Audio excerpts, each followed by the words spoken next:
my channel. Thank you all for your comments. As I said, I try and answer them in the comments section at the moment because, well, I do hope to do another comments video sometime. It's just got lots of articles to get through, but I will try and get onto that at some point. So I just wanted to carry on from where I left off, talking about the strengths-based interventions, an article that I was reading, and sort of like critiquing that because the camera video sort of ran out on me last time. So I got to the bit where it's talking about how the social model challenged the deficit-focused medical model, where disability is seen to be a problem of the individuals. Focusing what cannot do as opposed to what can do. Okay, so I just want to make my position clear. I take what I call a social medical synthesis approach. So I don't think either the social model or the medical model on their own is adequate. What you need is what I feel we need is an integrated approach that combines both social elements and medical elements, but you can't ignore either one of them. And I do feel that the neurodiversity movement has gone too far in wholesale rejecting all parts of the medical model, which I don't think is helpful, and I feel that's just as disadvantageous as embracing a very reductionistic medical model.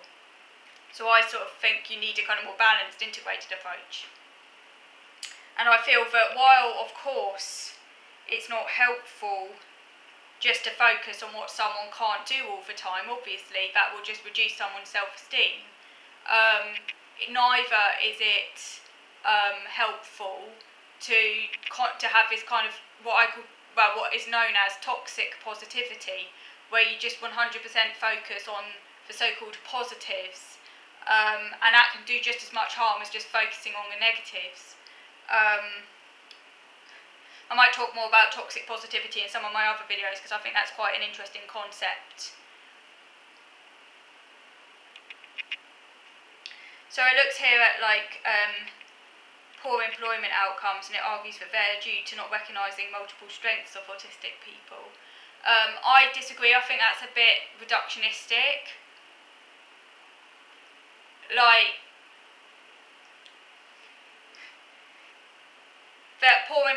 Poor employment for autistic people is caused by many different factors, and that would take a whole video in and of itself. But I do think that the main reason for the low employment for autistic people is pure and simple the very nature of the disability and the innate deficit issues that being autistic causes, which can make it a lot harder to attain employment because of issues around processing, following other people's instructions, multitasking, executive functions, anxiety, sensory issues, all of those things. Now obviously in the society that we currently live in, a very sort of free market capitalist society, this is obviously going to accentuate those difficulties, and that's where the social model does play a part in highlighting that. But I don't think no matter what society we have, even like a really supported sort of structured society, even in the best society ever that we can imagine for autistic people, I just don't think it's realistic to expect that the majority of people with autism are going to be able to work. And that's just being realistic because of the nature of the disability. And those autistic people who do find good employment, often it's because they're very lucky and they have like support, they have like family contacts or things like that, or maybe their interest has made them employable just because of the nature of their interest, and they've managed to find some really specialist niche or something. But unfortunately that's not the case for most autistic people, and I just don't think it ever will be, and that's just being realistic. And I don't think that poor employment outcomes is solely due to not recognising multiple strengths. Quite the contrary. Obviously, that's not to say that trying to boost an autistic person's self-esteem and trying to focus on what they're good at or interested in isn't important. Of course it is. But I just feel that this argument that somehow we mustn't talk about deficits or we mustn't acknowledge deficits is the right approach. I disagree. Like I said before, I think we shouldn't ignore any aspect of a person. It's important to take a balanced approach and a realistic approach. But yeah, anyway, that'll take another video. So we must crack on with this. So it talks about positive psychology, supporting autistic people to reach their potential, building resilience and strengths.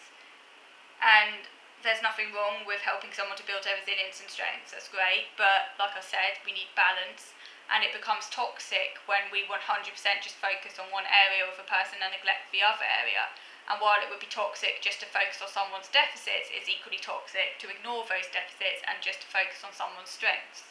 And that's what I mean about, I feel it's going completely the other direction now and it's just becoming very extreme. It says here that parents of autistic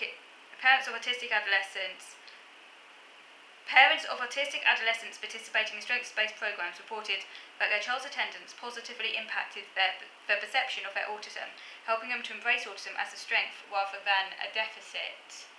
Why do we need to embrace autism as a strength rather than a deficit? Autism is a deficit. Autism is a deficit because you don't go to the doctor to get an assessment for autism because you're thinking, you don't go to get assessed for autism because you have something great that's giving you lots of advantages in life, do you? do you know what I mean? Like, autism is defined as a medical disability, just as, like, say, someone who struggles with their sight would have a visual impairment, or a deficit in their visual apparatus. It's the same sort of thing.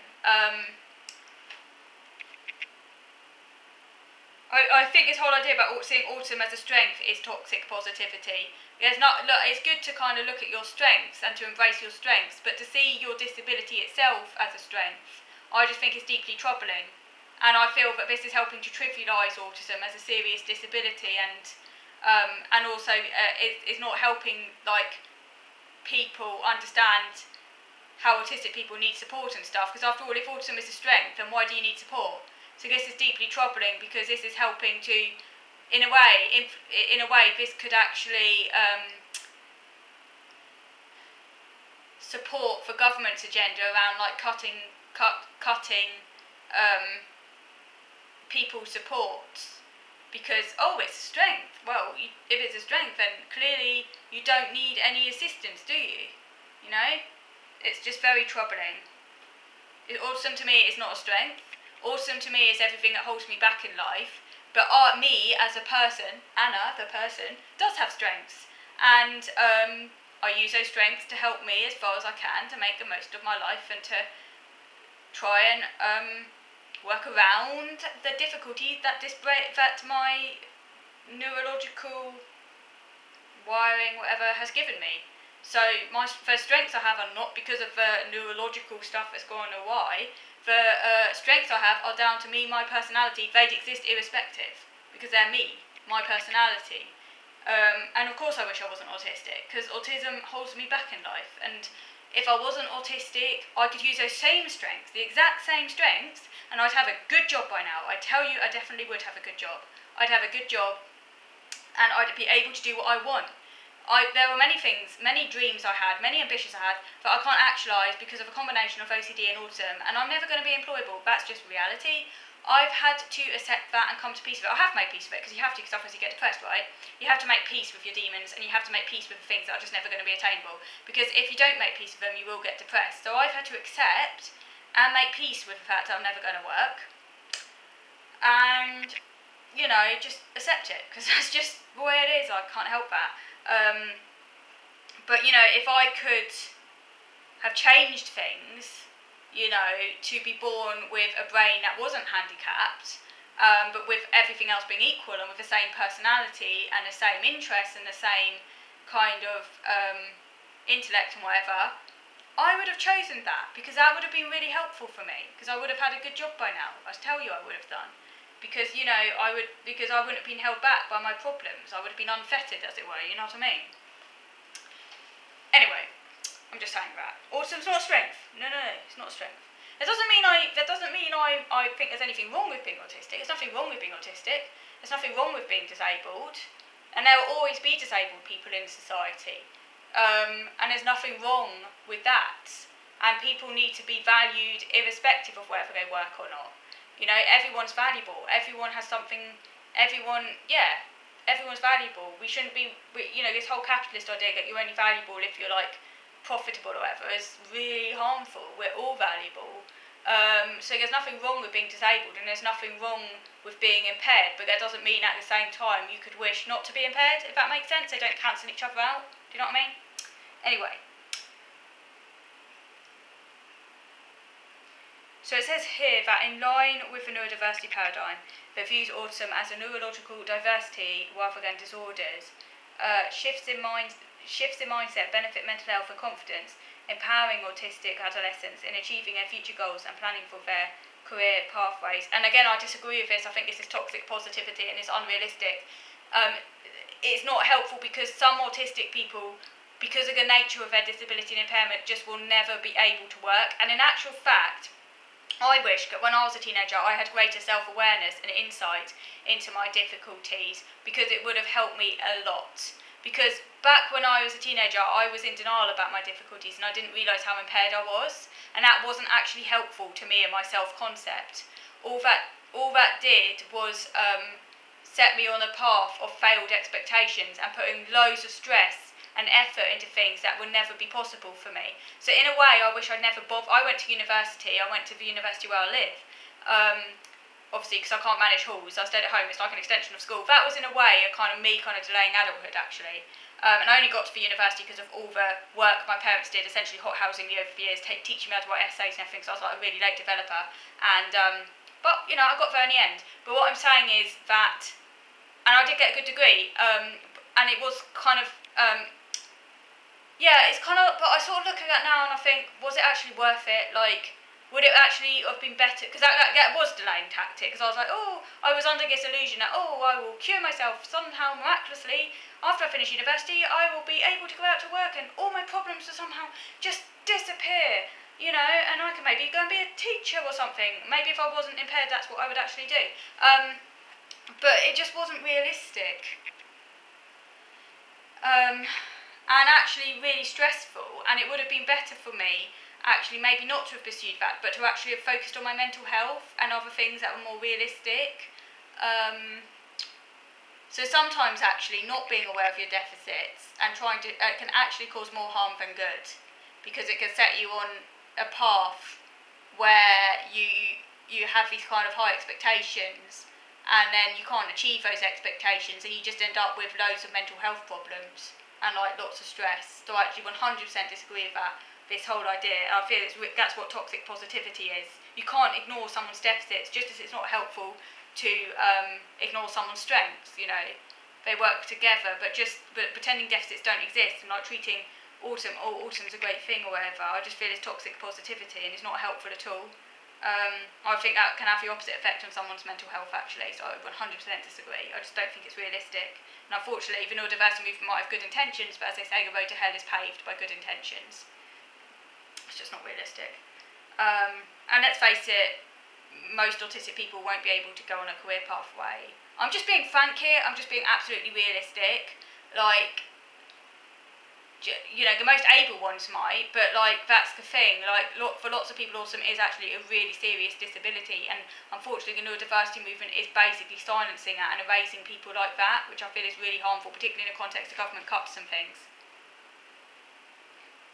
And it talks about leveraging special interests in groups, and it always goes on about the same special interest, coding and robotics. I'm not interested in coding or robotics. And also, the nature of autism itself can mean working in groups is difficult. Like, I really struggle in groups. So I don't know how they think that's going to help autistic people who, through the nature of their disability, find it really hard being around other people, which is another thing. Right, I'm going to move over to a video number 2 now, because I want to talk about another article critiquing the strengths-based perspective in the context of neoliberalism. So now I'm going to move over to video number 2. So move over to video number 2 now.